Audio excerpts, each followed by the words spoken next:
qu'est-ce que le consentement et l'éducation à la vie affective et à la sexualité à l'école? On va essayer d'éclaircir tout ça.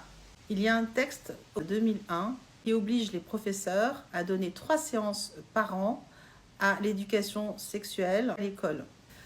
Alors ce texte, il a été renforcé par un arrêté qui rend applicable cette loi. La notion n'est pas enseignée par les enseignants de la même façon qu'on enseigne à un enfant de 6 ans ou un enfant de CM2 ou au lycée. À l'école élémentaire, c'est l'éducation à la vie affective. Donc on apprend le consentement. Donc l'enfant apprend à dire non. Par exemple, dans les gestes du quotidien, on leur apprend à dire est-ce que je peux te faire un bisou? Est-ce que je peux te tenir la main? Est-ce que je peux te faire un câlin?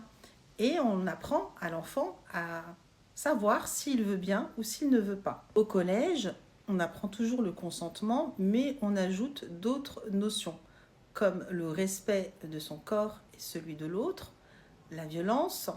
On apprend la puberté et le corps qui change. Au lycée, on élargit, on apprend la santé sexuelle, la contraception et tous les droits qui y sont liés. Certes, les enseignants ont une liberté pédagogique, mais il ne s'agit pas de faire des déviances parce que les enseignants sont tenus de respecter le cadre législatif. Alors un enseignant doit se former et l'éducation nationale les forme sur des plateformes et lors d'animations pédagogiques. Ils ont des heures de formation.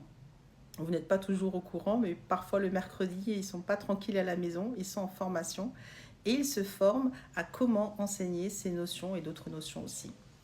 Alors souvent les établissements, comme les profs ne sont pas spécialisés sur cette notion et comment l'enseigner, surtout, les établissements demandent à des associations, à des animateurs de santé, parfois c'est l'infirmière de l'établissement, qui propose des projets pour faire ces 3 séances obligatoires par an. De toute façon, les parents sont informés de ces séances et normalement, c'est fait en toute transparence. Voilà ce que l'école n'a pas le droit de faire. L'école n'a pas le droit d'imposer, de regarder par exemple un documentaire. Si l'enfant veut se cacher les yeux par exemple, on ne peut pas lui dire non, non, non, tu regardes de force. L'école, l'établissement doit respecter la pudeur et les croyances de l'enfant. L'école n'a pas le droit d'obliger un enfant à raconter sa vie intime. Et aussi, l'école n'a pas le droit d'imposer des croyances et des orientations.